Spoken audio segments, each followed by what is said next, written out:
يا أبا عبد الله يا أبا عبد الله.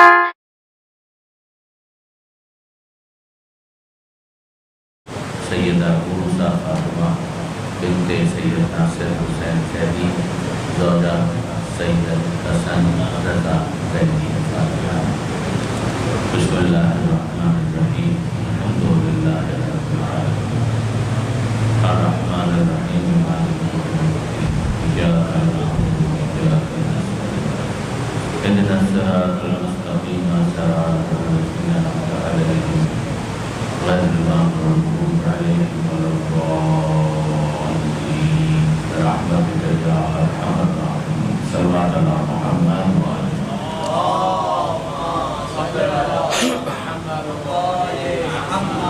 مل کر درود بھیجیں محمد.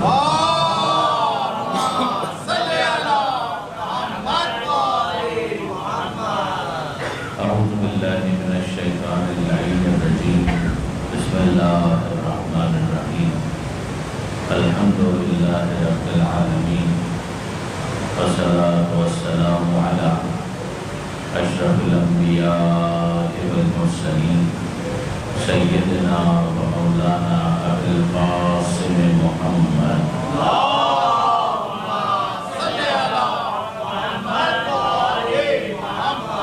وأهل بيته الطيبين الطاهرين المعصومين المظلومين المنتجبين المنتخبين الميامين لا سيما على الإمام المنتظر والحجة الثاني عشر الذين أذهب الله عنهم الرجس وطهرهم تطهيرا.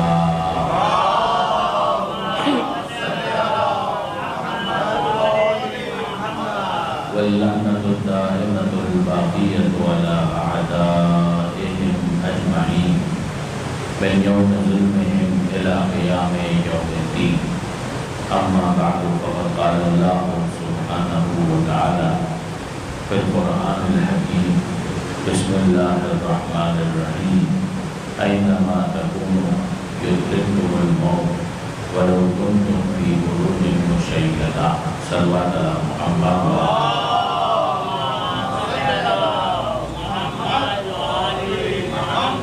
پروردگار عالم کی بارگاہ میں مرحومہ کے درجات کی بلندی کے لیے دعا ہے کہ مالک مرحومہ کی مغفرت فرما، ان کی نیکیوں کا انہیں بہترین اجر و ثواب عطا فرما، پسماندگان کو صبر جمیل عطا فرما، پسماندگان کو مرحومہ کے لیے امور خیر بجالاتے رہنے کی توفیق عطا فرما، ہم سب کے لیے بھی سفر آخرت کو آسان فرما اور باقی زندگی میں اس سفر کے لیے زیادہ سفر فراہم کرنے کی توفیق عطا فرما. درود بھیجیے گا محمد.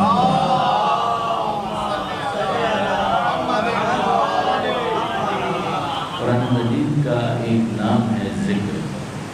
اِنَّا نَحْنُ نَزَّلْنَا الذِّكْرَ وَإِنَّا لَهُ لَحَافِظُونَ. ہم ہی نے اس ذکر کو نازل کیا اور ہم ہی اس کی حفاظت کرنے والے. اسی طرح سے دوسرے مقام پر سورہ قمر کی بہت مشہور ہے کہ لَقَدْ يَسَّرْنَا الْقُرْآنَ لِلذِّكْرِ. ہم نے اس قرآن کو ذکر کے لیے آسان کر دیا. آپ دیکھیں گے یہ ذکر کا لفظ قرآن مجید میں بہت زیادہ استعمال ہونے والا لفظ ہے. اسی کی نسبت سے پیغمبر اکرم کے ناموں میں سے ایک نام ہے مذکر، یعنی ذکر کو فروغ دینے والا، ذکر کی ترویج کرنے والا. ذکر کا مطلب ہوتا ہے یاد، نصیحت. تذکیر کا مطلب ہوتا ہے یاد دلانا. یعنی عربی کے اعتبار سے اگر آپ دیکھیں تو ثلاثی مجرد سے اگر آپ اس کو باب تفعیل میں لے جائیں تو تذکیر کا بدل آتا ہے تفعیل کے بدل پر، اور تذکیر کا مطلب ہوتا ہے یاد دلانا. اسی سے نکلا ہے مذکر، یاد دلانے والا. تو پیغمبر اکرم کو مخاطب کر کے پروردگار عالم نے یہ ارشاد فرمایا فذکر، اے حبیب ان کو یاد دلائیے، یہ بھول جائیں گے مگر آپ یاد دلائیے. ان نفعت الذکریٰ، اگر آپ کو لگتا ہے کہ یاد کرانے کا، یاد دلانے کا کوئی فائدہ ہے تو آپ یاد دلاتے رہیے، ان کو بھولا ہوا سبق یاد کرنے پر ابھارتے رہیے. تو دوسرے مقام پر ارشاد ہوا فذکر ان الذکریٰ تنفع المؤمنین، کہ ان کو آپ یاد دلاتے رہیے کہ یاد دہانی کسی اور کو فائدہ دے نہ دے، صاحبان ایمان کو فائدہ ضرور ہوگا. یہ پروردگار عالم ہے کہ ایمان کی اگر لو اندر روشن ہے، ضیاء اور روشنی اگر موجود ہے، تو پھر بہرحال انسان اس ایمان کی بدولت اس یاد دہانی اور نصیحت سے کوئی فائدہ اٹھا لیتا ہے۔ تو ایک عنوان ہمارے سامنے قرآن مجید کو پڑھتے ہوئے آتا ہے کہ وہ آیتیں ہیں کہ وہ ذکر پر مشتمل ہیں، یاد دہانی پر مشتمل ہیں۔ یاد دہانی کا مطلب ہی یہ ہوتا ہے کہ وہ چیز انسان کے علم میں ہے، ایسا نہیں ہے کہ جہل تھا اور اس جہل کو علم سے تبدیل کیا جا رہا ہے، نہ، جہل نہیں تھا، علم تھا، مگر اس علم کو گویا کل عدم قرار دے دیا گیا، اس علم کو کہیں سیٹ اسائڈ کر دیا گیا، جس کی وجہ سے وہ علم اس طرح سے انسان کے اعمال میں ریفلیکٹ نہیں ہو رہا کہ جس طریقے سے اس کو ہونا چاہیے تھا۔ اس کی آسان سی روزمرہ کی مثال ہے، وہ بنے گی تمباکو نوشی کی۔ اگر آپ میں سے کوئی تمباکو نوشی کا شوق رکھتا ہے تو میں پہلے معذرت چاہتا ہوں، مگر اس مثال کے ذریعے سے اس مفہوم کو میں واضح کرنا چاہتا ہوں کہ مجھے ایک بات بتائیے کہ جتنے تمباکو نوشی کرنے والے ہیں، کیا وہ سب کے سب جاہل ہیں؟ ان کو نہیں پتا کہ تمباکو نوشی صحت کے لیے نقصان دہ؟ سب کو معلوم ہے کہ اگر ہم یہ سگریٹ اپنے لبوں سے مس کر رہے ہیں تو اس کا دھواں کہیں پھیپھڑوں پر پہنچ کر کیا کارستانی کر سکتا ہے، تو سب واقف ہے کہ یہ سرطان تک بچ جا سکتی ہے، کینسر تک بچ جا سکتی ہے۔ اچھا، عام انسانوں کو آپ چھوڑیے، ڈاکٹر حضرات جو ہیں ان میں بھی آپ کو تمباکو نوشی کی شوقین مل جائے گی، تو ان کے ہاتھوں کی انگلیوں میں دبا ہوا سگریٹ کیا ان کے جہل کی عکاسی کر رہا ہے کہ ان کو پتہ نہیں؟ ارے کبھی وہ خود ہی پرسکرپشن کے اوپر دوائیں لکھتے ہوئے نصیحت کرتے ہیں کہ صاحب یہ تمام دوائیں اثر اس وقت کریں گی کہ جب آپ تمباکو نوشی کر رہے ہیں، اور پھر وہ دوسرے ہاتھ میں موجود سگریٹ سے وہ کش بھی لے رہے ہوتے ہیں۔ تو اگر مریض یہ کہے کہ جناب آپ مجھے تو نصیحت کر رہے ہیں مگر خود آپ تمباکو نوشی میں مصروف ہے، بات یہی ہوتی ہے کہ کئی مرتبہ علم ہوتا ہے مگر وہ علم انسان کے ذہن میں کہیں پس منظر میں چلا جاتا ہے اور انسان اس سے تغافل برتنا شروع کر دیتا ہے، تجاہل کا اظہار ہونا شروع ہو جاتا ہے، جس کے بعد مسئلہ جہل کا نہیں ہوتا ہے، علم کے فقدان کا نہیں ہوتا ہے، مگر جو موجود علم ہے اس کے اوپر گرد و غبار۔ اسی لیے ہم دیکھتے ہیں کہ خود مولا کائنات امیر المومنین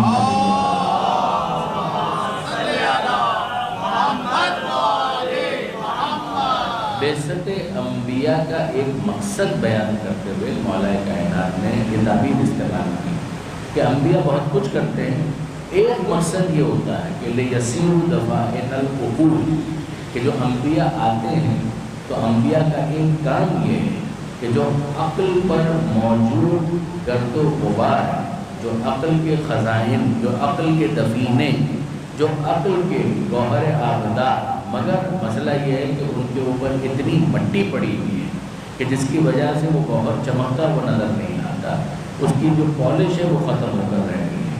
تو انبیاء کا ایک کام یہ ہوتا ہے کہ جو دفینے ہیں، جو خزینے ہیں، وہ جو جواہرات ہیں، ان پر موجود جو گرد و غبار ہے، جو مٹی ہے، اسے جھاڑ کر اسے اجلا بنا کر صاف و شفاف کر دیں۔ کہ یہ ان کے کاموں میں سے ایک کام ہے۔ آپ نے غور فرمائیں، جب آپ پیٹرول میں نکالتے ہیں تو کروڈ آئل ڈائریکٹ استعمال نہیں ہو سکتا، پہلے اس کو ریفائن کرنے کی ضرورت ہوتی ہے۔ تو جس فیکٹری کے اندر اس کو ریفائن کیا جاتا ہے، پورا پروسیس ہے کہ جہاں پر پیٹرول لایا جا رہا ہے اور اس کو کروڈ سے ریفائن کر کے قابل استعمال بنایا جا رہا ہے۔ تو مولا یہ فرماتے ہیں کہ انبیاء کے کاموں میں سے ایک کام یہ ہے کہ جو عقل کروڈ فارم میں ہے اسے اس طرح سے ریفائن کیا جائے کہ وہ استعمال کے قابل ہو سکے، خدا کو پہچان کر معرفت کے زینے طے کر سکے۔ درود بھیجیے محمد و آل محمد۔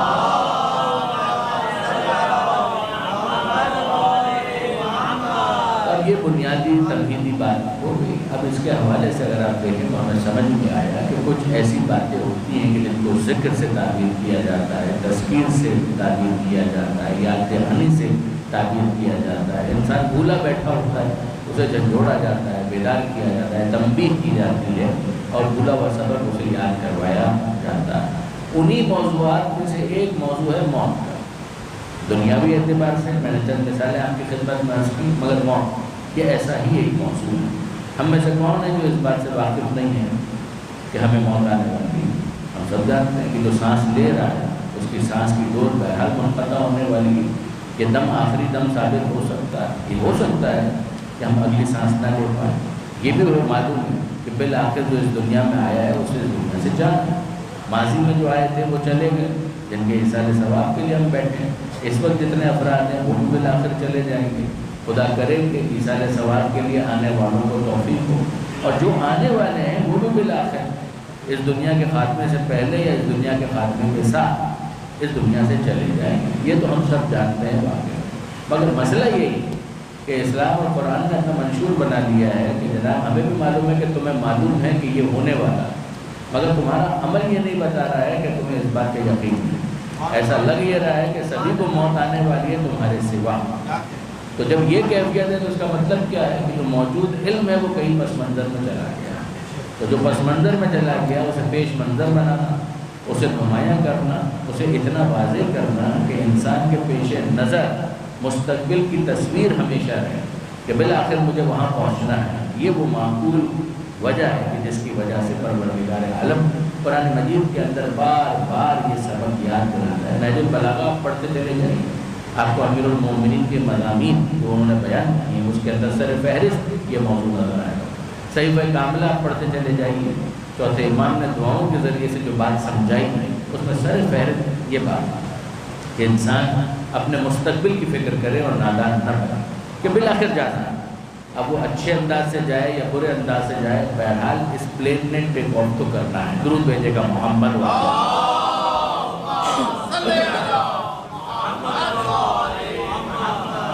تو اب یہ موقع ہے کہ میں آپ کے سامنے شرنامہ کلام والی آیت کا ترجمہ پیش کرنے کی سعادت حاصل کروں. پروردگار عالم یاد دہانی کے عنوان سے یہ ارشاد فرماتا ہے، اینما تکون، تم کہیں پر بھی چلے جاؤ، یدرککم الموت، موت تو بالآخر تم تک پہنچ جائے گی.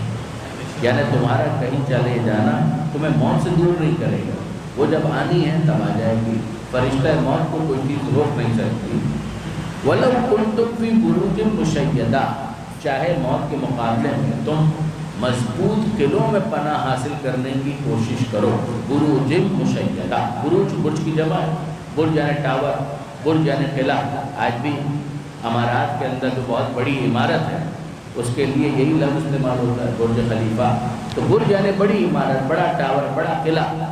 بروج مشیدہ، مشیدہ کہتے ہیں کہ جس کے اندر بڑی قوت ہے، بڑی طاقت ہے، یعنی بہت مضبوط ہے. کنکریٹ کی والز آپ لگا دیجئے، موٹی دیواریں آپ کھڑی کر دیجئے، گارڈ بٹھا دیجئے، لوہے کے دروازے لگا دیجئے، تو وہ ہر ایک کے آنے جانے پر تو نظر رکھ سکتا ہے کہ یہ پوچھے کہ آپ کے پاس انٹرنس کا کارڈ موجود ہے یا نہیں، آپ کا نام کیا ہے. مگر آپ انصاف سے مجھے بتائیے کہ فرشتہ موت بھی ان تکلفات کا پابند ہے کہ وہ بھی داخل ہونے سے پہلے گارڈ کے پاس انٹری کروائے گا، اپنا کوئی کارڈ دکھائے گا، اور پھر اس کے بعد حضرت گارڈ جب اس کو اجازت دیں گے تو وہ دخول کرنے کی ضرورت اور جسارت کریں گے. ظاہر ہے کہ فرشتہ ان تکلفات کا پابند نہیں ہے. مگر کیوں پھر پروردگار عالم کو اتنا اصرار ہے؟ ایک تو وہی یاد دہانی کہ وَلَوْ كُنْتُمْ فِي بُرُوجٍ مُشَيَّدَةٍ، کہ بھول گئے ہو تو یاد کر لو کہ حقیقت اور معاملہ ایسا ہی ہے، واقعیت یہی ہے. لیکن ایک دوسری چیز، عجیب توہمات لوگوں کے درمیان پائے جاتے ہیں. میں بس دوسری جگہوں پر بھی یہ گزارش کر رہا تھا، کراچی تو اتنا بڑا شہر ہے کہ ملک سے بڑی تو آبادی ہے. بعض ممالک کی اتنی آبادی نہیں ہے جتنی کراچی کی آبادی ہے. ایک محلہ اتنا وسیع ہے کہ جتنے بعض چھوٹے شہر ہوا کرتے ہیں. تو مجھے نہیں معلوم کہ کراچی میں کہیں یہ توہم آج بھی پایا جاتا ہے، یعنی بغیر کتابوں میں یہ لکھا ہو. عجیب ہے، واقعا عجیب. بزرگان میرے کبھی بھی مخاطب نہیں ہوتے، میں تو اپنے نوجوان دوستوں کو مخاطب کر رہا ہوں، بچوں کو مخاطب کر رہا ہوں کہ ذرا سن یہ کیا ہے. کئی مرتبہ توہم کہتے ہی اس کو کہ جس کی واقعیت نہیں ہوتی، مگر انسان ایزیوم کر لیتا ہے کہ یہ چیز واقعیت رکھتی ہے، اور پھر وہ اپنے ذہن و دل و دماغ پر اس طرح سے اس کو مسلط کر لیتا ہے کہ وہ اس کو انفلوئنس کرنے لگتا ہے. 13 نمبر منحوس ہے. ہمارے یہاں تو کوئی اس بات کا قائل نہیں، مگر ویسٹ اور مغرب آج تک اس توہم کا شکار کہ 12ویں فلور کے بعد سیدھا 14واں فلور آئے گا. تو واقعاً 12واں اور 14واں عدد تو بڑا مبارک ہے، اس کے مبارک ہونے میں تو کوئی کلام نہیں، مگر 13ویں عدد کے منحوس ہونے کی ہمارے پاس کوئی دلیل نہیں. غور فرمایا آپ نے، اگر اس سے ملتا جلتا کوئی دوسرا عدد ہوتا تو شاید پھر بھی میں کوئی گنجائش دیتا، لیکن یہ کہ 13واں عدد جو ہے وہ اٹ سیلف تو کسی قسم کی نحوست کو نہیں رکھتا. تو 12 اور 14 کے درمیان یہ 13 اور 13ویں کو منحوس سمجھنا، اور پھر اپنے ذہن میں یہ سمجھنا کہ اگر ہم نے 13واں فلور نہیں رکھا تو اس کا مطلب یہ ہے کہ ہم 14ویں فلور پر پہنچ گئے. آپ کے نام نہ رکھنے سے کیا فرق پڑتا ہے تو وہ 13واں ہی. چاہے آپ کہتے رہیں کہ 13واں نہیں ہے، مگر آپ کے نہ کہنے سے کیا واقعی یہ تبدیل ہو جاتی ہے. تو کئی مرتبہ ایسا ہوتا ہے کہ انسان کے اعمال ان توہمات کی وجہ سے انفلوئنس ہونا شروع ہو جاتا ہے. کالی بلی راستہ کاٹ گئی تو کچھ نہ کچھ برا ہونے والا ہے، اس کی کوئی واقعیت نہیں. اگر مغرب کا وقت ہو گیا تو درخت کے نیچے مت جاؤ ورنہ کوئی جن آ جائے گا، بھوت آ جائے گا. اس کی کوئی واقعیت نہیں، اس کی کوئی واقعیت نہیں، اس کی کوئی حقیقت نہیں. مگر آپ دیکھ لیجئے کہ چیزیں جب مسلط ہو جاتی ہیں تو کتنا ڈومیننس ہوتا ہے، کتنا وہ انفلوئنس کرنا شروع کر دیتی ہے. اسی طریقے سے اس آیت کے ذیل میں درسوں شاید یہ آیت ہم بہتر سمجھ پائیں. اور وہ کیا؟ اگر کسی کے گھر میں انتقال ہو گیا، یعنی واقعی یہ دلچسپ توہم ہے، اگر کسی کے گھر میں انتقال ہو گیا، آج کل تو سسٹمز بڑے ایڈوانس ہو گئے کہ باقاعدہ غسل خانے کا انتظام ہے، میت کو وہاں پر نہلایا جائے گا، کفنایا جائے گا، تجہیز تکفین کے بعد پھر وہاں سے لے جائیں گے، نماز جنازہ پڑھیں گے اور پھر قبرستان میں اس کو دفن کر دیا جائے گا. پہلے تو ایسا نہیں تھا. بزرگان میری بات کی تائید کریں گے. آج بھی بہت سارے گھروں میں ایسا ہوتا ہے کہ جہاں اتنی ایڈوانسمنٹ نہیں ہے تو جس گھر میں انتقال ہوا وہیں پر غسل و کفن کا انتظام بھی کر دیا گیا. یعنی باقی چیزیں نکالو، ہٹاؤ، وہاں پر انتظام کرو، پانی لے کر آؤ، یہ کرو، غسال کو بلاؤ اور پھر وہیں پر غسل کا انتظام، کفن کا انتظام اور وہیں سے پھر جنازہ اٹھایا جائے گا. تو ہوتا یہ تھا کہ کتابوں میں نے پڑھا کہ جناب انتقال اگر ہو گیا تو گھر سے جنازہ اٹھے گا، نماز جنازہ ہوگی اور پھر اس کے بعد دفن کر دیا جائے گا. آنے کے بعد پہلا کام کیا کرنا؟ پہلا کام کرنا ہے بعنوان پریکاشن، ایک احتیاطی تدبیر کے طور پر، کہ ایسا نہ ہو کہ یہ کوشن ہم لینا بھول جائیں. تو کیا احتیاطی تدبیر کا؟ احتیاطی تدبیر یہ کہ جو گھر کا دروازہ ہے اس کو گراؤ. اس کا کیا تعلق ہے گھر کے دروازے کے گرانے کی؟ کیا تو کہنا ہے گھر کا دروازہ گراؤ اور یہاں پر اینٹیں لگواؤ، دیوار چنواؤ، تو پھر دروازہ کدھر جائے گا؟ جو دیوار دوسری جگہ پر موجود ہے اس کو بھی توڑواؤ اور وہاں پر گھر کا دروازہ بنواؤ. تو یہاں پر گرواؤ اور وہاں پر بنواؤ، یہاں دیوار توڑواؤ، وہاں دیوار چنواؤ. کیا تو کہ خامخواہ کا خرچہ ہو رہا ہے، اینٹیں منگانی پڑ رہی ہے، مزدور منگانے پڑ رہے ہیں، مستری کو الگ پیسے دینے پڑ رہے ہیں. یہ اتنی زحمت ذہنی اعتبار سے بھی، جسمانی مشقت بھی اور مالی پریشانی بھی، یہ اتنا سب کچھ کیوں کر رہے ہیں؟ بس بات یہ ہے کہ دستور یہ ہے فرشتوں کا کہ اگر اس نے کسی کی روح قبض کر لی ہے تو دروازہ دیکھ کر چلا گیا. اس نے دروازہ دیکھ لیا تو اب دروازہ دیکھ لیا تو ہوگا کیا؟ کہ ان کا طریقہ کار یہ ہے کہ جو دروازہ دیکھ لے تو واپس اس دروازے پر آ. اب ایک کا اگر انتقال ہو گیا ہے تو پھر چند دنوں کے بعد ہو سکتا ہے کہ ہمیں ایک اور جنازہ اٹھانا پڑے، لہذا یہ دروازہ تو گرانا پڑے گا تاکہ فرشتہ جب یہاں پر آئے دروازہ ڈھونڈتے ہوئے تو دروازہ نظر نہ آئے بلکہ دیوار دکھائی دے، اور جب دیوار دکھائی دے گی تو وہ کہے گا میں غلط جگہ پر آیا. تو ویل گو بیک اور پھر کسی اور جگہ جائے گا، ادھر نہیں آئے گا. یہ فرشتہ ہے یا ڈاکیا ہے؟ یہ پوسٹ مین کی ہم بات کر رہے ہیں. آج کل تو وہ بھی لوکیشن دیکھ کر آتا ہے گوگل کے اوپر. تو کیا اس طریقے سے کیا اللہ کے فرشتے کو مس گائیڈ کیا جا سکتا ہے کہ وہ پوچھ کے پتہ یہاں پر پہنچتا ہے اور پھر اس کے بعد دروازہ دیکھ کر ریکال کرنے کی کوشش کرتا ہے؟ یہ کون ہے؟ کس کی ہم بات کر رہے ہیں؟ اور فرمائیے برادران عزیز کہ یہ توہمات اور اس کے ماننے والے بھی پائے جاتے تھے، ممکن ہے آج بھی کہیں پائے جاتے ہیں.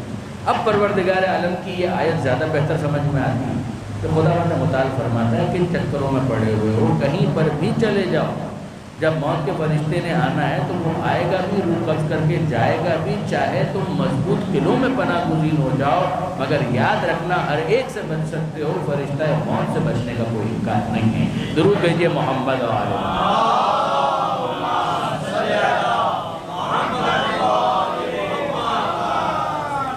تو غور فرمایا برادران عزیز آپ نے کہ یہ بھی ایک کانسیپٹ اور یہ بھی ایک ایلوژن، آئی واش یا جو بھی آپ اس کو نام دیں، سپرسٹیشن، توہم بھی پایا جاتا ہے.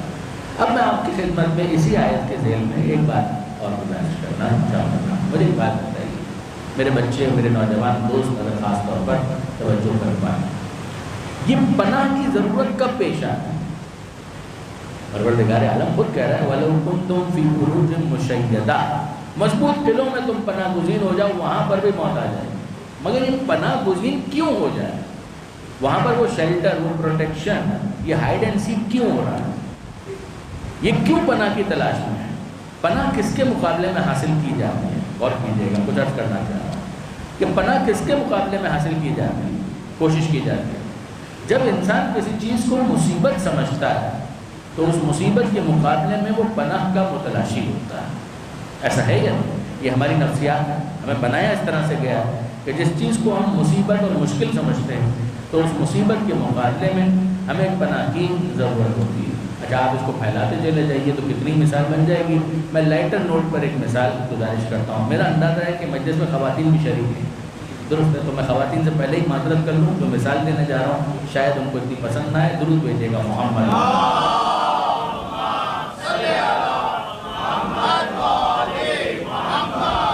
عام طور پر خواتین کی بعض ایسے قریب المنظر اجرام، اجسام، کچھ چیزیں ہوتی ہیں مخلوقات کے جن سے ان کی بنتی نہیں. عام طور پر مثال کے طور پر چھپکلی سے خواتین کی عام طور پر نہیں بنتی، دوستی نہیں ہو سکتی. بیگ صاحب سے بھی نہیں ہو سکتی، یعنی لال بیگ سے بھی نہیں ہو سکتی. تو نہ چھپکلی سے خواتین کی بنتی ہے اور نہ ہی لال بیگ سے ان کی دوستی ہو سکتی ہے. حالانکہ اس نے کوئی اذیت بھی کیا پہنچانی ہے، یعنی کوئی کاٹنا وٹنا نہیں ہے، لیکن بہرحال وہ اتنا قریب المنظر ہے کہ بہرحال خواتین کی جو لطافت اور نزاکت اور رقاقت ہے، قلب کی جو رقیق القلب ہونا ہے، بہرحال وہ نہیں قبول کر پاتی، دیکھتے ہی ان کو کچھ ہونے لگتا ہے. تو اگر کبھی گھر میں میاں اور بیوی موجود ہوں اور لڑ بھی چکے ہوں، جھگڑا بھی ہو چکا ہو، آپس میں بول چال بھی بند ہو، سب کچھ ہو، لیکن ایسے میں اگر چھپکلی نظر آ جائے تو پھر کیا ہو؟ ایسے میں اگر لال بیگ نظر آ جائے تو کیا ہو؟ اور لال بیگ سے بڑی مصیبت تو کوئی ہو نہیں سکتی، چھپکلی سے بڑی تو کوئی مشکل ہو نہیں سکتی. تو وہی خاتون کے جو تھوڑی دیر پہلے اپنے شوہر سے نبرد آزما تھی، انہیں کو آگے کر دیا کہ اس کو نپٹو. اس کو نپٹو کو کیا مطلب؟ چھپکلی تو ہے، کہا کہ ہاں جو کرنا ہے کرو. کہ ابھی تو تم مجھ سے لڑ رہی تھی، کہا کہ نہیں، یہ بڑا دشمن ہے، یہ بڑا دشمن ہے، پہلے اس سے نپٹنا ہے، اس کے لیے میں تمہارے ساتھ ریکنسائل کرنے کے لیے بھی تیار ہوں. یہ ہوتا ہے آپ کے سامنے، آپ کہنا مجھے کہنے کی کیا ضرورت ہے، بہرحال یہ تو مشاہدے اور تجربے کی بات ہے. تو ہوتا یہ ہے کہ وہ نظر آ گیا لال بیگ یا چھپکلی، تو خاتون نے اپنے شوہر کو آگے کر دیا کہ تم. ہوا کیا؟ ہوا یہ کہ خاتون نے نفسیاتی طور پر اس لال بیگ کو یا چھپکلی کو مصیبت سمجھا، اور جب مصیبت سمجھا تو پناہ کی تلاش شروع کر دی. اور جب پناہ کی تلاش میں دائیں بائیں دیکھا تو شوہر یا حضرت نظر آئے، تو ان کو کہا کہ تم میری اس وقت پناہ گاہ، آگے بڑھو اور تم اس کے مقابلے میں مجھے پروٹیکشن فراہم کرو. شوہر بھی مرد میدان بن کر آئے، جوتا چپل جو ہاتھ میں نظر آیا لے لیا اور اس کے اوپر حملہ آور ہو گئے. تو خاتون بھی خوش کہ کم سے کم شوہر کا یہ فائدہ تو ہوا کہ اتنی بڑی مشکل کے مقابلے میں مجھے پناہ حاصل ہو. وہ ٹھیک ہے، صحیح ہے، یہی صحیح ہے، تو ہو گیا. یہ ایک مثال ہے، اس کو ذہن میں رکھیے گا. اب آئیے ایک دوسری مثال. یہ معاملہ تو تھا چھپکلی کا اور لال بیگ کا، جس کے دم سے ہر شوہر کا بھرم. لیکن معاملہ چھپکلی کا نہ ہو، سانپ نظر آ جائے اب کیا ہوگا؟ اگر ناگ نظر آ جائے اب کیا ہوگا؟ چھپکلی کی حد تک تو سیدھی سی بات ہے کہ شوہر ہاتھ میں جوتا اور چپل اٹھا کر مقابلہ کرنے کے لیے تیار ہو جائے گا. مگر سانپ کے مقابلے میں کیا کیا جائے؟ تو جس طریقے سے خاتون بھاگ رہی ہیں اسی طریقے سے شوہر بھی پیچھے پیچھے. نہ ان میں ہمت ہے کہ فیس کر سکیں، نہ ان میں ہمت ہے کہ اس کا سامنا کر سکیں. تو مقابلہ تو نہ یہ کر پائیں گے نہ وہ کر پائیں گے. اب یہ مصیبت مشترکہ ان کے لیے بھی اور ان کے لیے بھی. تو دونوں بھاگنا شروع کہ کوئی ایسا نظر آئے کہ جسے پناہ کے طور پر آگے کیا جا سکے. ایک سپیرا نظر آ گیا تو سپیرے کو روک کر کہا کہ تم تو سپیرے ہو. کہا کہ ہاں. کہ تمہیں تو سانپ سے ڈر نہیں لگتا؟ کہا نہیں. کہا کہ وہاں پر ایک سانپ موجود ہے. کہا ٹھیک ہے، میں دیکھ لوں گا. تو اب ہو کیا گیا کہ شوہر اور بیوی دونوں پیچھے چلے گئے، سپیرے کو آگے کر دیا. سانپ ہے مصیبت، ناگ ہے مصیبت، دونوں اس سے خوفزدہ اور ایک پناہ کی تلاش میں تھے. وہ پناہ گاہ ان کو نظر آئی سپیرے کی شکل میں، تو اس کو آگے کر دیا. کہا کہ تم دیکھو. کہا کہ ٹھیک ہے، میں دیکھ لوں گا. یہ دو مثالیں ہو گئی. اب آئیے ایک تیسری مثال. صبح ہوتی ہے، سورج طلوع ہوتا ہے، آہستہ آہستہ سورج بلند ہونا شروع ہوتا ہے اور دھوپ کی شدت میں تیزی آ جاتی ہے. ابھی بھی ہماری یہی پوزیشن ہے، گرمی لگ رہی ہے، دھوپ بہت زیادہ ہے. تو کیا کریں؟ کہ باہر تو نہیں کھڑے رہ سکتے. اگر باہر کھڑے ہیں تو پھر کیا کریں گے؟ کہ چھاؤں تلاش کرو. کوئی درخت ہے، دائیں بائیں ڈھونڈا، نظر آ گیا. تو جیسے درخت نظر آیا تو اس کی چھاؤں میں چلے گئے. یہ ہوا کیا؟ ہوا یہ کہ سورج کو سمجھا گیا مصیبت، دھوپ، اس کی کرنیں، تمازت، یہ تمام تر چیزیں اذیت پہنچا رہی ہیں، اس کو مانا گیا مصیبت. اور اس کے مقابلے میں ایک پناہ کی تلاش تھی، پناہ گاہ ڈھونڈنے لگے تو چھاؤں نظر آئی درخت کے سائے، تو وہاں چلے گئے۔ جب وہاں گئے تو سکون کا سانس لیا تھا، کیونکہ یہاں پر دھوپ کی کرنیں، سورج کی کرنیں نہیں پہنچ پا رہی۔ وہ بہت اچھی بات ہے۔ کتنی دیر وہاں پر کھڑے رہیں گے؟ یا تو سورج کے غروب ہونے تک وہیں پر کھڑے رہیے، کہ نہیں اتنی دیر تک تو یہاں پر نہیں کھڑے رہ سکتے۔ تو آپ کو ٹیکسی نظر آئی تو آپ نے ٹیکسی روک لی، یا آپ کو کوئی لینے کے لیے گاڑی میں آ گیا۔ اب آپ کیا کر رہے ہیں؟ ایک پناہ گاہ سے دوسری پناہ گاہ میں منتقل ہو رہے ہیں۔ کوئی چھاؤں درخت کی، وہ تو عارضی پناہ گاہ تھی، تو ایک اور پناہ گاہ مل گئی اور بہتر پناہ گاہ مل گئی، تو اس کے اندر چلے گئے، گاڑی کے اندر بیٹھ گئے۔ گاڑی کے اندر کب تک بیٹھیں گے؟ جب تک منزل پر نہ پہنچ جائے۔ جب گھر آ گیا تو پھر اتر گئے، اس لیے کہ یہ بھی عارضی پناہ گاہ تھی۔ پھر گھر کے اندر داخل ہو گئے، کہا سکون کا سانس لیا کہ گھر میں آ گئے، یہاں پر کم سے کم دھوپ نہیں آ پائے۔ اب گھر میں داخل ہو گئے تو کہا کہ نہیں جناب، ابھی بھی گرمی کی جو شدت ہے اس کو کم کرنے کے لیے ایک کام اور کرنا پڑے گا، پنکھا ہے چلا دیا، ہوا آنے لگی، بہتر ہو گیا معاملہ۔ وسائل زیادہ ہے، ایئر کنڈیشن کھول دیا۔ یہ کیا ہو یہ رہا ہے کہ جس چیز کو مصیبت سمجھا گیا، اس مصیبت کی انٹینسٹی کو کم کرنے کے لیے، کہیں پر ختم کرنے کے لیے کسی نہ کسی پناہ گاہ کی تلاش میں ہاتھ پاؤں مار رہے تھے۔ پناہ مل گئی، اس کے اندر چلے گئے، اپنے آپ کو محفوظ سمجھنا شروع کر دیا۔ اب میں آپ سامنے ایک سوال کرتا ہوں، مجھے ایک بات بتائیں، یہ ساری چیزیں مصیبت ہیں، لال بیگ مصیبت ہے، سانپ مصیبت ہے، دھوپ مصیبت ہے، کیا سب کے لیے مصیبت ہے؟ اگر سب کے لیے مصیبت ہے تو پھر پناہ کون فراہم کر رہا ہے؟ اگر ہر ایک کے لیے یہ مصیبت ہے تو پھر پناہ کون فراہم کر رہا ہے؟ کم سے کم جو پناہ فراہم کر رہا ہے اس کے بارے میں وہ مصیبت زدہ مطمئن ہے کہ یہ مصیبت میرے لیے ہے مگر اس کے لیے نہیں ہے۔ اگر لال بیگ کو خاتون نے مصیبت سمجھا، چھپکلی کو خاتون نے مصیبت سمجھا، تو ساتھ ہی ساتھ مانا کہ میرے لیے مصیبت ہے مگر میرا شوہر اس کو مصیبت نہیں سمجھے گا، آنکھوں میں آنکھیں ڈال کر مقابلہ کرے گا۔ تو اگر شوہر بھی مصیبت زدہ ہو جائے تو پھر تو کسی اور پناہ گاہ کی تلاش ہوگی۔ تو اس نے کہا نہیں میں دیکھ لوں گا، فکر مت کرو۔ اسی طرح سے وہ سانپ اور ناک، وہ تو مصیبت ہے مگر ان خاتون کے لیے، ان کے شوہر کے لیے تو مصیبت ہے، مگر کیا اس سپیرے کے لیے بھی مصیبت ہے؟ اگر سپیرے کے لیے بھی وہ مصیبت ہو تو سپیرا خاص پناہ فراہم کرے گا۔ سپیرا کہے گا کہ نہیں آپ لوگ فکر مت کریں، بہت توجہ کیجیے گا کہ آپ لوگ فکر مت کریں، یہ تو میرا روز کا کام ہے۔ یہ سانپ آپ لوگ ہو سکتا ہے کہ اس سے خوفزدہ ہوتے ہوں مگر میں تو اس سے کھیلتا ہوں، میں تو اتنا مانوس ہوں کہ مجھے کوئی پرواہ نہیں ہے۔ کبھی میں ہاتھوں کو اٹھا لیتا ہوں، کبھی میں انگلیوں پر گھما لیتا ہوں، کبھی پٹاری کے اندر ڈال کر اس کو بند کر دیتا ہوں، میرے لیے کوئی مسئلہ نہیں ہے، میں اس سے کھیلتا ہوں۔ کیوں؟ میں اس سے اتنا مانوس ہو چکا ہوں کہ مجھے اس بات کی پرواہ نہیں ہے کہ یہ مجھ پر آ گرے یا میں اس پر جا گروں۔ بہت توجہ کیجیے گا کہ مجھے اس بات کی پرواہ نہیں ہے کہ یہ مجھ پر آ گرے یا میں اس پر جا گروں، میرا تو یہ روز کا کام ہے اور میں تو اس کو کھلونے کی طرح سے ڈیل کرتا ہوں۔ اچھا تو سانپ سپیرے کے لیے کھلونا ہے؟ اچھا یہ جو دھوپ کا مسئلہ تھا وہ آپ کے میرے لیے تو ہو سکتا ہے کہ بہت بڑا مسئلہ ہو کہ کبھی ہم درخت کی چھاؤں تلاش کر رہے ہیں، کبھی گاڑی میں بیٹھ رہے ہیں، کبھی گھر میں آ رہے ہیں، کبھی ہوا کے لیے پنکھا چلا رہے ہیں، کبھی ایئر کنڈیشن، مگر وہ جو مزدور باہر مزدوری کرتا ہے اس کے لیے بھی یہ اتنا ہی بڑا مسئلہ ہے، اس کے لیے بھی یہ اتنی بڑی زحمت نہیں جناب۔ ہم تو سورج کے غروب ہونے کا انتظار کر رہے ہیں، وہ تو سورج کے طلوع ہونے کا انتظار کر رہا ہے۔ وہ کہ سورج طلوع ہو، دھوپ نکلے تو مجھے مزدوری ملے تو میں جا کر کام کروں، تاکہ تمہیں دھوپ اذیت نہیں دیتی گا۔ اذیت کیسی، میرا تو روز کا کام ہے، میں تو دھوپ سے کھیلتا ہوں، یہ دھوپ کی کرنیں میرے لیے کھلونا ہے، میرے لیے ان میں کسی قسم کی کوئی زحمت نہیں ہے۔ میں نے اس طرح سے اپنے آپ کو ان کے ساتھ کمفرٹیبل بنا دیا ہے، خوگر ہوں، میں اتنا عادی ہو چکا ہوں، ہیبیچول ہو چکا ہوں کہ مجھے یہ دھوپ اور سورج کی کرنیں اور یہ سب کچھ کوئی اذیت نہیں دیتی۔ اگر میں ان سے خوفزدہ ہو جاؤں تو میرے دسترخوان پر غذا کہاں سے آئے گی، میرے بچوں کی روزی کہاں سے آئے گی؟ میں اپنے بچوں کی بھوک کو جب اینٹیسپیٹ کرتا ہوں تو یہ دھوپ مجھے بری نہیں لگتی، اس بھوک کی وجہ سے یہ دھوپ مجھے اچھی لگنے لگتی ہے۔ کیا بات ہے، سبحان اللہ۔ تو اس کا مطلب یہ ہے کہ سپیرے کے لیے سانپ کھلونا ہے اور اس مزدور کے لیے دھوپ اور سورج کی کرنیں کھلونا ہے۔ وہ کہتا ہے کہ سانپ مجھ پر آ گرے یا میں سانپ پر جا گروں، مجھے کوئی پرواہ نہیں۔ مزدور کہتا ہے کہ یہ کرنیں مجھ پر آ جائیں یا میں کرنوں پر جا پڑوں، مجھے کوئی پرواہ نہیں۔ تو اس کا مطلب یہ ہے کہ مصیبت جب ایک انسان اس سے مانوس ہو جاتا ہے تو کھلونے کی طرح سے ڈیل کرتا ہے، بس عزیزان ہمیں سمجھ میں آ گیا کہ مصیبت کے مقابلے میں پناہ وہ دے سکتا ہے جو اس مصیبت کو کھلونا سمجھ لے۔ اب اس کے بعد اس جملے کی قدر کیجئے کہ مولا کائنات فرماتے ہیں کہ ابو طالب کے بیٹے کو اس بات کی پرواہ نہیں ہے کہ موت اس پر آ گرے یا وہ موت پر جائے۔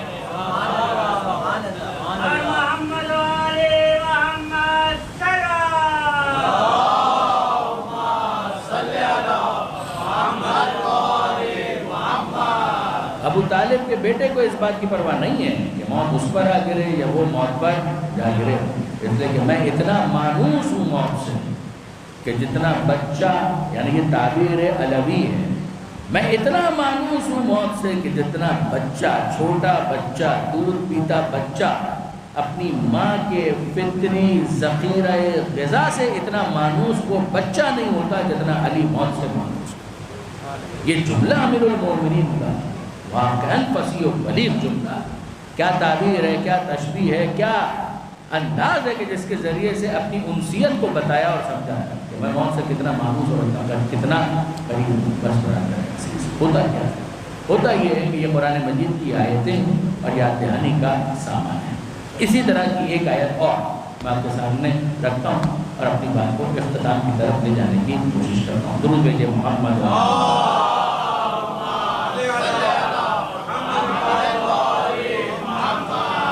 یہ آیت بھی وہ آیت ہے کہ جو اگر آپ قبرستان میں چلے جائیں تو آپ کو ہر دوسری تیسری قبر پر یہ آیت آپ کو نظر آئے۔ جو ابھی آیت میں نے پڑھی تھی وہ پھر بھی اتنی مشہور ہے، اینما تکونوا یدرککم الموت ولو کنتم فی بروج مشیدہ، تم کہیں پر بھی چلے جاؤ موت بالآخر تم تک پہنچ جائے گی، چاہے تم مضبوط قلعوں میں پناہ گزین ہو جاؤ۔ یہ اتنی مشہور آیت نہیں، مگر اب جو آیت پڑھنے جا رہا ہوں یہ تو بہت مشہور ہے۔ ہر دوسری تیسری قبر پر یہ آیت موجود ہے، لکھی ہوئی، اور اگر میں اسٹارٹ کروں اسے تو مکمل آپ کر دیں گے۔ کل نفس ذائقۃ الموت، ایک سے زائد مقامات پر پروردگار عالم نے اس بات کو بیان کیا۔ کل نفس، کل کا مطلب ہے کل، یہ تو اردو میں بھی استعمال ہوتا ہے، سب نفس، ہر نفس، ذائقۃ الموت، موت کا ذائقہ چکھنے والا ہے۔ کل نفس ذائقۃ الموت، ہر نفس نے موت کا ذائقہ چکھنا ہے۔ ذائقے کا مطلب کیا ہوا؟ اس کا تعلق ہے حس کے ساتھ، زبان کے ذریعے سے انسان ذائقہ چکھتا ہے۔ تو یہ حسیات کہ جن کے ذریعے سے انسان ڈیٹا کلیکٹ کرتا ہے اور وہی پھر مستقبل میں اس کا ریفرنس بن جاتا ہے، انفر کرتا ہے، نتائج قائم کرتا ہے۔ آنکھ سے دیکھ لیا یہ شکل کیسی ہے، رنگ کیسا ہے، کان سے سن لیا یہ آواز کیسی ہے، زبان سے چکھ لیا یہ ذائقہ کیسا ہے، ہاتھ سے چھو لیا یہ کیسا ہے، سخت ہے، نرم ہے، ناک سے سونگھ لیا خوشبو ہے، بدبو ہے، کیا ہے، ایسا ہی نہ برابر ہے۔ اچھا اب زبان کا کام ہے چکھنا، تو ہم زبان سے چکھنے کا کام لیتے ہیں۔ ہر چیز کا اپنا ایک ذائقہ ہوتا ہے۔ شکر آپ رکھتے ہیں زبان پر تو میٹھا محسوس ہوگا، گلاب جامن اگر آپ رکھ رہے ہیں تو نمکین تو محسوس نہیں ہوگا، جلیبی اگر آپ کھا رہے ہیں تو جلیبی کھٹی تو محسوس نہیں ہوگی۔ اگر آپ نے نمک رکھا ہے تو اس کا ذائقہ جدا ہوگا، اگر آپ نے کوئی چٹنی اپنی زبان پر رکھ لی ہے، اچار رکھ دیا ہے تو اس کا ذائقہ مختلف ہوگا۔ تو ہم اس بات کو سمجھتے ہیں کہ زبان جھوٹ نہیں بولتی، کم سے کم ذائقے کے معاملے میں اپنے آپ سے تو جھوٹ نہیں بولتی۔ گفتگو کے موقع پر جھوٹ بولتی ہو تو بولتی ہو، نعوذ باللہ من ذالک، لیکن بہرحال ذائقے کے بارے میں جو اطلاع نفس کو پہنچاتی ہے اس کے اندر جھوٹ اور کذب نہیں ہوتا۔ اگر مثال کے طور پر ہم نے گلاب جامن کھایا ہے تو زبان اس کو میٹھا ہی بتائے گی، مگر میں کیا کروں، ایسا ہے یا نہیں کہ بعض اوقات زبان اسیس نہیں کر پاتی۔ پرائمری رولنگ تو یہی ہے کہ زبان پر اگر آپ نے شکر کو رکھا تو زبان اس کو میٹھا محسوس کرے گی، اگر زبان کے اوپر آپ نے چٹنی کو رکھ دیا تو کھٹا محسوس کرے گی، یہی۔ لیکن میں کیا کروں، بعض اوقات یہ زبان دھوکہ دے جاتی ہے۔ مسئلہ یہ ہے کہ یہ جتنی چیزیں ہیں یہ تو ہے مادی، یہ جتنی چیزیں ہیں یہ تو میٹریلسٹک ہے نا، مادی۔ جب پروردگار عالم یہ کہتا ہے کہ کل نفس ذائقۃ الموت، کہ ہر نفس کو موت کا ذائقہ چکھنا ہے، مجھے بات بتائیے موت کا ذائقہ کیسا ہوتا ہے؟ تو ہم کو کیا پتہ کیسا ہوتا ہے؟ ہم نے کوئی چکھا کہ ہمیں معلوم ہو کہ موت کا ذائقہ کیسا ہوتا ہے؟ تو جنہوں نے چکھا ہے ان سے پوچھ کر بتائیے، تو جنہوں نے چکھ لیا ہے وہ واپس کب آتے ہیں کہ یہ بتائیں کہ انہوں نے کیسا ذائقہ پایا۔ اچھا تو اس کا مطلب یہ ہے کہ نہ آپ نے چکھا نہ میں نے چکھا، اور جنہوں نے چکھ لیا وہ تو واپس نہیں آئے، وہ تو چلے گئے۔ تو اس وقت ہم اینٹیسپیٹ کیا کریں کہ یہ ذائقہ کیسا ہوگا؟ یہ تو خدا کہہ رہا ہے کہ کل نفس ذائقۃ الموت، ہر ایک کو موت کا ذائقہ چکھنا ہے۔ یہ تو ہمیں سمجھ میں آ گیا کہ چکھنا تو ہے، ابھی تو نہیں چکھا، چکھیں گے ایک مرتبہ۔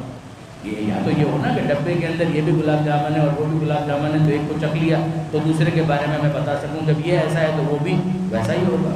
قیاس کریں، اسپیکولیٹ کریں کہ یہ ایسا ہے تو ایکویٹ کر دیا، جیسا یہ ویسا وہ۔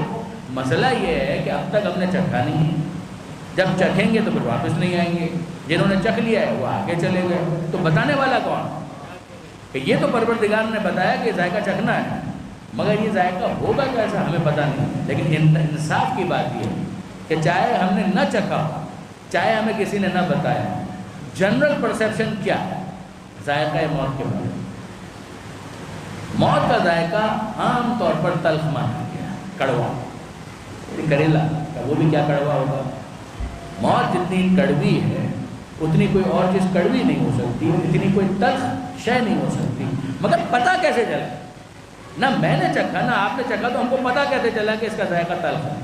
اینٹیسپیشن یہی ہے کہ تلخ ہے۔ اچھا اب اس کے بعد واپس آئیے اس بحث کی طرف کہ چلیے اس کو تو ہم نے رکھا ہے، تو مادی چیزوں کا ذائقہ ہوتا ہے، اس کا بھی کوئی ذائقہ ہے، مگر وہ ذائقہ کیا ہے ہمیں پتہ نہیں۔ مادی چیزوں کا ذائقہ زبان بتاتی ہے، زبان کبھی دھوکہ دیتی ہے؟ عام طور پر تو نہیں دیتی ہے، لیکن نہیں برادران عزیز، مسئلہ یہ ہے کہ زبان دھوکہ دے جاتی ہے۔ عین ممکن ہے کہ وہ گلاب جامن اس کو میٹھا محسوس نہ کر پائے، عین ممکن ہے کہ جلیبی اس کو میٹھا محسوس نہ کر پائے، ٹیسٹ بڈ ختم ہو جائے، اسے احساس ہی نہ ہو کہ میری زبان پر کیا رکھا ہے۔ عین ممکن ہے کہ ٹیسٹ بڈ سلامت ہوں مگر پرورجن ہو، انحراف، جس کی وجہ سے میٹھے کو وہ کڑوا محسوس کرنا شروع کر دے۔ عین ممکن، یہ بھی ہو سکتا ہے اور وہ بھی ہو سکتا ہے۔ ہو سکتا ہے کہ میرے نوجوان دوست حیران ہوں کہ یہ کیا بات ہے، مگر آپ پوچھیے جو افراد بیمار ہیں حالت مرض میں کیا ہوتا ہے؟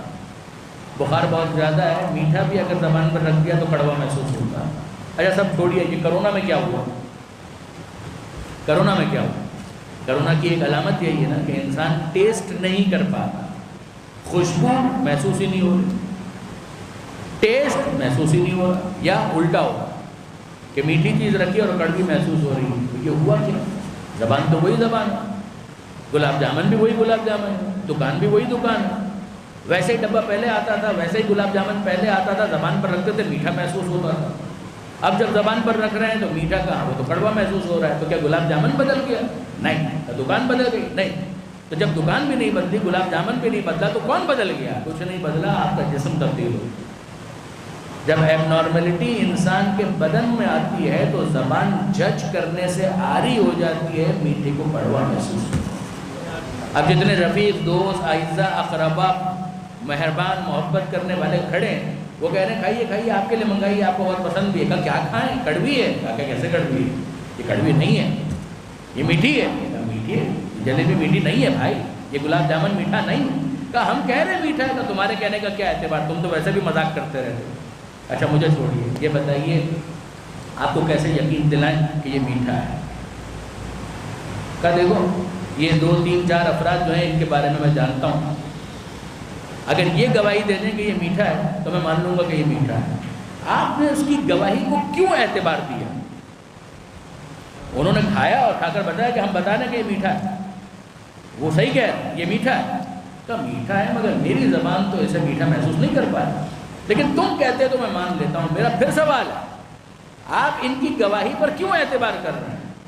اس لیے کہ آپ اپنے مرض کو بھی پہچانتے ہیں، ان کی صحت سے بھی واقف ہیں۔ بہت توجہ کیجیے، جب اپنے مرض سے انسان واقف ہو جاتا ہے تو اب جہل مرکب کا شکار نہیں، کمپاؤنڈ اگنورنس نہیں، اتنا پتا ہے کہ میں تو بیمار ہوں، میری زبان اس وقت بیمار ہے، بیمار جسم اور بیمار زبان کے ساتھ میں جج نہیں کر پا رہا میرٹ پر کہ یہ میٹھا ہے یا میٹھا نہیں ہے۔ تو اب اپنے مریض ہونے کا جب یقین ہے اور صحت مند جسم کی صحت کے بارے میں یقین اور اطلاع موجود ہے، تو جب اس نے یہ کہا کہ یہ میٹھا ہے تو میں نے کہا پھر ٹھیک ہے۔ دوسرے نے کہا یہ میٹھا ہے، ہم نے کہا ٹھیک ہے۔ تیسرے نے کہا میٹھا ہے، ہم نے کہا مان لیا۔ کہا کیوں؟ اس لیے کہ مجھے معلوم ہے میں بیمار ہوں، یہ صحت مند ہے۔ تو آپ غور فرمائیے کہ زبان اگر جسم کے مرض کی وجہ سے خطا کر جائے تو انسان اس ذائقے کو ویسا نہیں مانے گا کہ جیسا اسے محسوس ہو رہا ہے. وہ کہے گا میں بیمار ہوں اور اب ضرورت ہے کہ میں اپنا علاج کرواؤں تاکہ اس ذائقے کو صحیح محسوس کر پاؤں. میں گلاب جامن کو الزام نہیں دوں گا, میں اس جلیبی کو الزام نہیں دوں گا, میں اپنی زبان کو الزام دوں گا. میں کہوں گا یہ بیماری کا نتیجہ ہے کہ غلبہ مرض کی وجہ سے میں اس مٹھاس کو جج نہیں کر پا رہا. اور فرمایا برادران عزیز, مجھے یقین کیوں آیا؟ اس لیے کہ صحت مند جسم رکھنے والوں نے اس کے میٹھے ہونے کا اعلان کر دیا. میں نے کہا تم صحت مند ہو, تمہاری گواہی کو میں قبول کرتا ہوں. اب میں آپ سے پوچھتا ہوں کہ مجھے بتائیے, موت کا ذائقہ تو ہم نے چکھا بھی نہیں ہے. معنویات کی دنیا ہے, مادی دنیا نہیں. دنیا ہے معنویات, معنویات کی دنیا, روحانیات کی دنیا. اور اس میں ایک ذائقے کی بات آئی کہ موت کا ذائقہ چکھنا تو سب نے, ہم نے انٹیسپیٹ کر لیا کہ یہ کڑوا ہے. واقعاً باتوں نظر میں کڑوا تو محسوس ہوتا ہے, مگر یہ واقعاً کڑوا ہے یا صرف اس کڑواہٹ کو ہم محسوس کر رہے ہیں؟ واقعی وہ کڑوا نہیں ہے.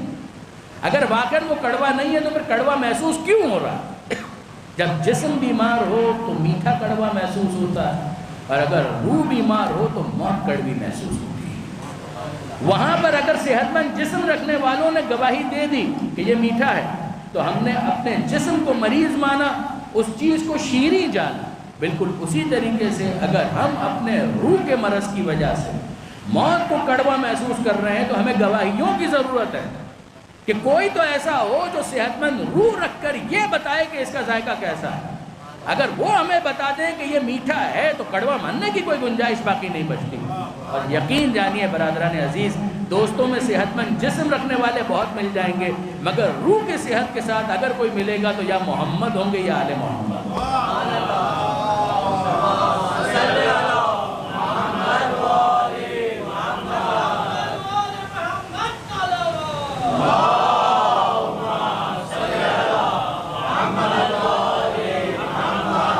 یعنی یہ وہ منزل ہے کہ جب انسان جسم کی بیماری کی وجہ سے اس شیریں چیز کو کڑوا محسوس کر رہا تھا تو ہم نے کہا نہیں, اگر صحت مند جسم رکھنے والے گواہی دے دیں ہم مان لیں گے. ہم نے مان. یہاں پر بھی مسئلہ ہی نہیں, ذائقہ چکھنا ہے, قرآن نے بتایا تو ذائقہ کیسا ہوگا. ہم نے اپنے طور پر یہ طے کر لیا کہ وہ کڑوا ہوگا. مسئلہ یہ ہے کہ صحت مند روح ہے تو کچھ اور بتائیں. وہ بتانے والے کہاں کہاں بتا رہے ہیں, یعنی میں منزل مسائل سے کچھ دور ہوں, مگر ذرا سنیے کہ کیا امام حسین کا وہ مکالمہ جناب قاسم کے ساتھ اس قابل نہیں ہے کہ اس موقع پر اس کو پیش کیا جائے. جناب قاسم کا سوال آپ دیکھیے, کیا چچا جان مجھے بتائیے کل شہید ہونے والوں میں میرا نام شامل ہے یا نہیں. سوال ہے اپنی شہادت کے بارے میں کہ کل شہید ہونے والوں میں میرا نام شامل ہے یا نہیں ہے. اور امام سوال کیا کرتے ہیں کہ بیٹا اس سے پہلے کہ میں جواب دوں یہ بتاؤ کیف الموت عندہ.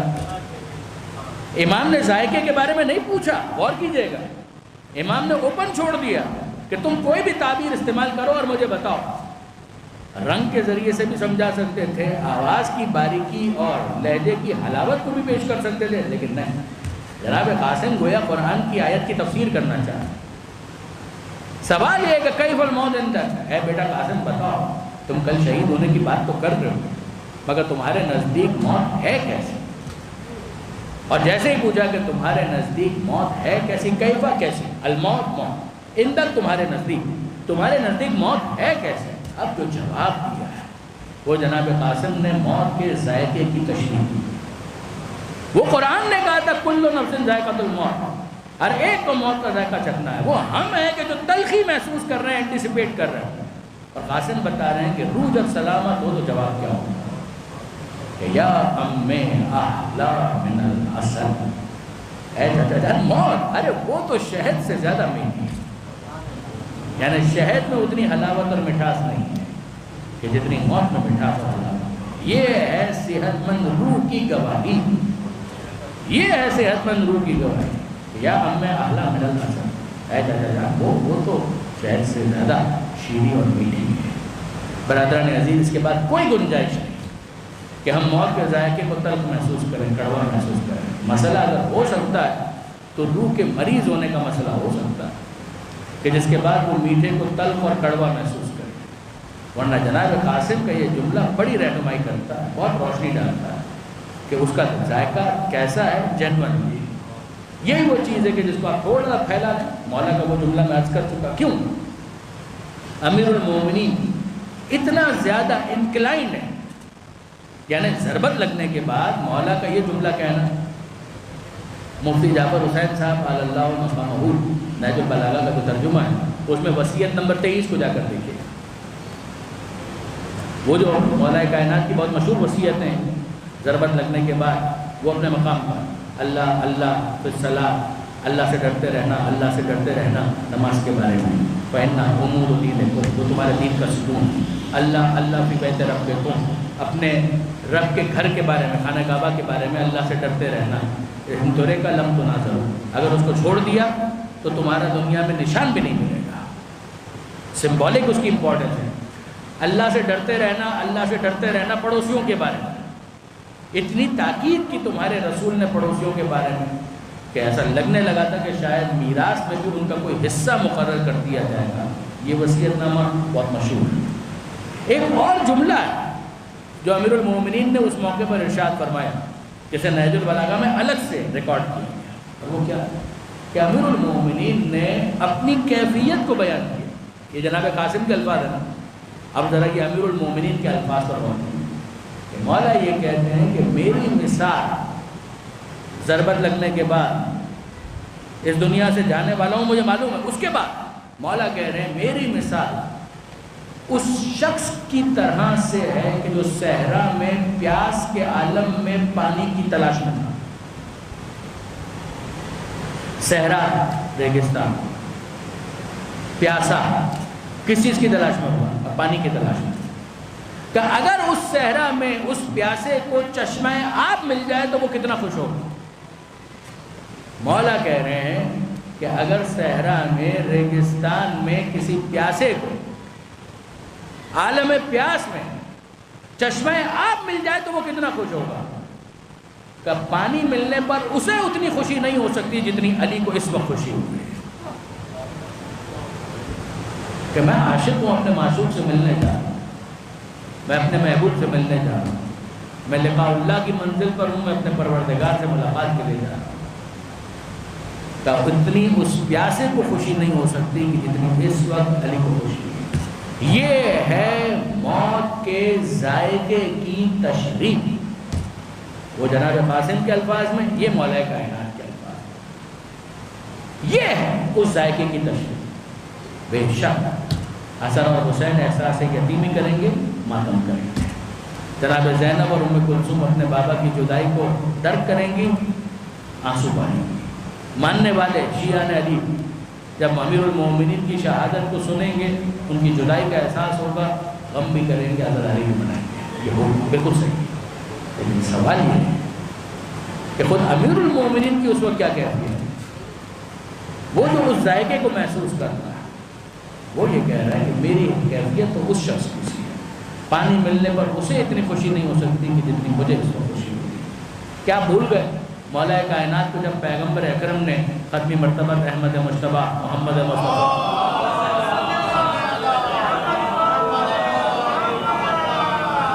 جب پیغمبر اکرم نے یہ خبر دی تھی، اے علی کیف صبرک یا اے علی تیرے صبر کا کیا عالم ہوگا، کہ جب ماہ رمضان کی کوئی رات ہوگی اور تیری داڑھی کو تیرے سر کے خون سے خزان کی جائے، کیف صبرک، اے علی تیرے صبر کا کیا عالم ہوگا۔ تو مولا نے کوئی جواب نہیں۔ ایک اور سوال کروں، ذالک بسلامت من دینی، اللہ کے رسول مجھے تو صرف اتنا بتا دیجیے، یہ جب بھی ہوگا میرے دین کی سلامتی کے ساتھ ہوگا یا نہیں؟ علی کے دین کی سلامتی کے ساتھ نہیں ہوگا تو پھر دین کہتے ہیں کس کو؟ ذالک بسلامت من دینی، یہ دین و ایمان کی سلامتی کے ساتھ ہوگا۔ پیغمبر اکرم آنکھوں میں آنسو ہیں اور کہتے ہیں بلا، کیا شک ہے اے علی، یقیناً یہ دین اور ایمان کی سلامتی کے ساتھ ہوگا۔ جب مولا نے اتنا سن لیا تو اب معیار بیان کیا۔ مولا فرماتے اذن لیس من مواقع الصبر، اے اللہ کے رسول جب یہ دین اور ایمان کی سلامتی کے ساتھ ہے تو پھر صبر کا موقع تو نہ ہوا۔ کیا جملہ ہے، اذن لیس من مواقع الصبر، اے اللہ کے رسول جب دین اور ایمان کی سلامتی کے ساتھ ہے، اذن لیس من مواقع الصبر، پھر یہ صبر کا موقع کہاں ہوگا؟ صبر تو مصیبتوں پر ہوتا ہے، نعمتوں پر تو شکر کیا جاتا ہے، پھر تو نعمت ہے کہ بالآخر دنیا سے جانا تو ہے، اس طرح سے اگر جائے کہ دین اور ایمان سلامت ہے۔ تو میں آپ سے پوچھتا ہوں کہ اگر ایمان کی سلامتی کے ساتھ کوئی چلا جائے تو پھر اس کے لیے نعمت ہے، تو کل ایمان کے لیے وہ نعمت کیوں نہیں ہوگا؟ اذن لیس من مواقع الصبر، اے اللہ کے رسول پھر یہ صبر کا موقع کہاں؟ پھر تو یہ شکر کا موقع ہے۔ بس برادران عزیز، آئیے پھر چلیں کربلا، راہ کربلا۔ کسی موقع پر امام حسین آنکھ لگی اور آنکھ کھلی اور زبان پر یہ جملہ آ گیا، انا للہ و انا الیہ راجعون، ہم اللہ ہی کے لیے ہیں، اللہ ہی کی بارگاہ میں ہمیں پلٹ کر جانا۔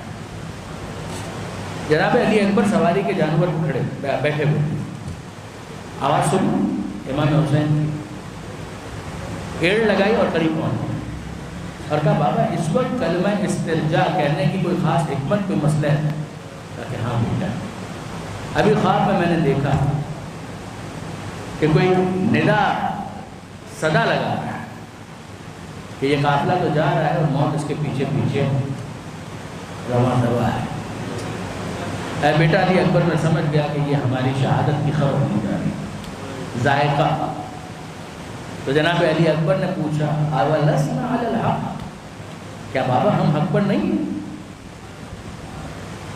ذائقہ کب شیریں ہوتا ہے، روح کب صحت مند ہوتی ہے، کیا اولسنا علی الحق، بابا کیا ہم حق پر نہیں ہیں؟ امام کہتے ہیں بلا وربی، میرے رب کی قسم بیٹا کیوں نہیں، ہم یقیناً حق پر ہیں۔ اب جناب علی اکبر وہی جملہ کہتے ہیں جو دادا نے کہا ہے، اگر ایسا ہے نا بابا کہ ہم حق پر ہیں تو پھر ہمیں اس بات کی پرواہ نہیں ہے کہ موت ہم پر آ گرے یا ہم موت پر جائیں۔ پھر اس کے بعد کیا ہوتا ہے؟ دادا نے کہا تھا خود صبح رب کعبہ کی قسم میں کام نہ بولتا، خون آپ کا بہ گیا، ضربت آپ کے سر پر لگی ہے، کامیاب بھی آپ ہو۔ تو مادی نقطۂ نظر سے شاید تمہیں یہ بات سمجھ میں نہ آئے، مگر رب کعبہ کی قسم کھانے والا کعبے میں آنے سے لے کر مسجد کوفہ میں ضربت کے لگنے تک اور ضربت سے لے کر اس دنیا سے جانے تک کی پوری زندگی کا ایک جائزہ طائرانہ لے کر یہ اعلان کر رہا کہ جب سب کچھ اس کی مرضی کے مطابق انجام دیا تو پھر کامیابی میں شبہ کیا ہو سکتا ہے، ناکامی کہاں قریب آ سکتی ہے؟ وہ علی مرتضیٰ کا جملہ، یہ علی اکبر کا جملہ، اور پھر ایک جملہ حسین مظلوم کرنا۔ کتنا اطمینان اور سکون ہے اس جملے کے، جب نفس مضطربہ ہوگا تو ذائقہ موت شیریں نہیں ہوگا، اور جب نفس مطمئنہ ہوگا تو ذائقہ موت میٹھا اور خوشگوار شیریں۔ یا تو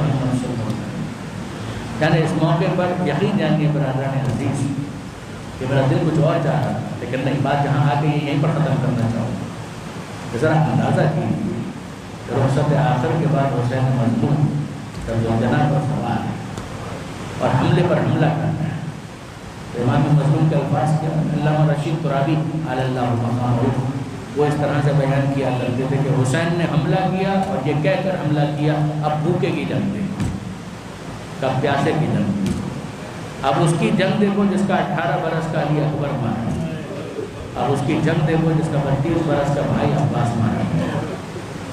یہاں تک کہ جب فرات کے کنارے پہنچے ہیں تو رکابوں پہ پیر ڈال کر بلند ہوئے اور عباس کے لاشے کو مخاطب کر کے کہا عباس تم نے بھائی کی جنگ دیکھی؟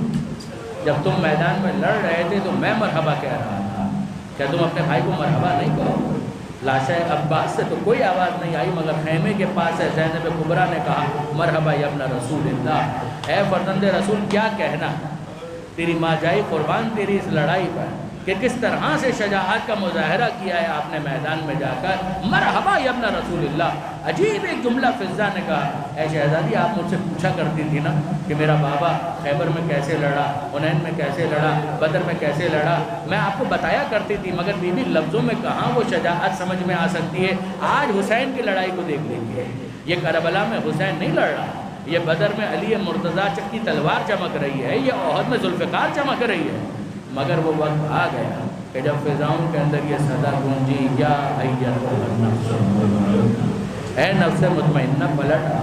حسین کی تلوار نیام میں ہے، حملوں میں شدت آتی ہے، کوئی تیروں کے ذریعے سے وار کرتا ہے، کوئی تلوار سے حملہ کرتا ہے، جن کے پاس کچھ نہیں ہے وہ پتھر مار کر میرے زخمی امام کو اور زخمی کرتے ہیں، یہاں تک کہ ایک پتھر امام کی پیشانی پر لگا، پیشانی پھٹی، خون کا فوارہ جاری ہوا، اور حسین مظلوم جب زین سے زمین پر آ رہے تھے تو زمانے کے امام نے فریاد، میرا سلام ہو اس پر کہ جو جب زین سے زمین پر آ رہا تھا، نہ زین پر تھا نہ زمین پر تھا، پورا جسم حسین تیروں پر معلق ہو چکا تھا۔ بعض علماء کے بقول حسین مظلوم نے اپنے ہاتھوں سے زور لگایا، سینے کے تیر پشت سے باہر نکلے، اور اب حسین اپنے پروردگار سے مناجات کے لیے اپنی پیشانی کو زمین کربلا پر رکھتے ہیں اور یہ کہتے ہیں الہی قد وفیت بعہدی، اے پروردگار میں نے اپنے وعدے کو پورا کیا، وقوف بعہدک، اب تو اپنے وعدے کو پورا کر۔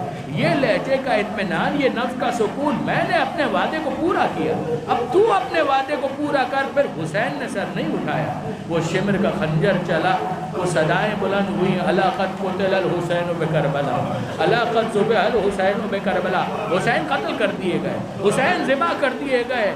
طوفان آیا، آندھی آئی، زمین کربلا میں زلزلہ آیا، فرات کا پانی اچھلنے لگا، اور جناب زینب بیمار بھتیجے کو بیدار کرتی ہیں، بیٹا سنو یہ آوازیں کیسی ہیں؟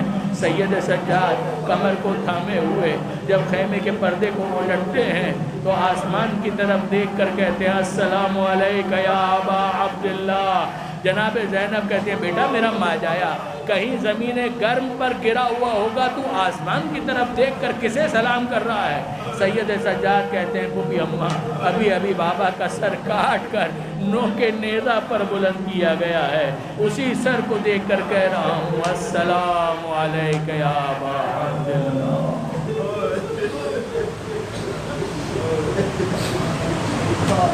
اللہ وَلَعْنَةُ اللَّهِ عَلَى الْقَوْمِ الظَّالِمِينَ وَسَيَعْلَمُ الَّذِينَ ظَلَمُوا أَيَّ مُنقَلَبٍ يَنقَلِبُونَ۔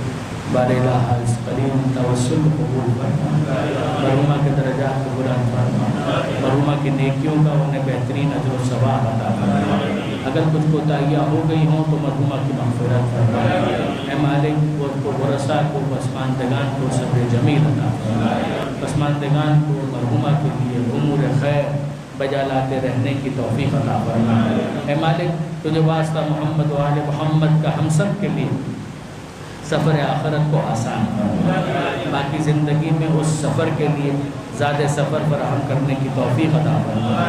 مالک بیماروں کو شفا عطا فرما، کرونا کی وبا کا خاتمہ فرما، بے روزگاروں کو عزت کی روزی عطا فرما، جو بے اولاد ہیں اولاد صالح عطا فرما، پاکستان کی حفاظت فرما، آزاداری کی حفاظت فرما، زمانے کے امام کے ظہور میں تعجیل فرما، ہمیں ان کے عوام و انسان میں شمار فرما۔ سیدہ عروسہ فاطمہ بنت سید ناصر حسین زیدی، زوجہ سید حسن رضا زیدی فاطمہ۔ بسم اللہ الرحمن الرحیم، الحمد للہ رب العالمین الرحمن الرحیم مالک یوم الدین، ایاک نعبد و ایاک نستعین، اہدنا الصراط المستقیم، صراط الذین انعمت علیہم غیر المغضوب علیہم ولا الضالین۔ بسم اللہ الرحمن الرحیم، قل هو اللہ احد اللہ الصمد لم یلد ولم یولد ولم یکن له کفوا احد۔ بسم اللہ الرحمن الرحیم، قل هو اللہ احد اللہ الصمد لم یلد ولم یولد ولم یکن له کفوا احد۔ بسم اللہ الرحمن الرحیم، قل هو اللہ احد اللہ الصمد لم یلد ولم یولد ولم یکن له کفوا احد۔ اللہم اغفر للمؤمنین والمؤمنات والمسلمين والمسلمات الأحياء منهم والأموات، تابع بيننا وبينهم بالخيرات إنك مجيب الدعوات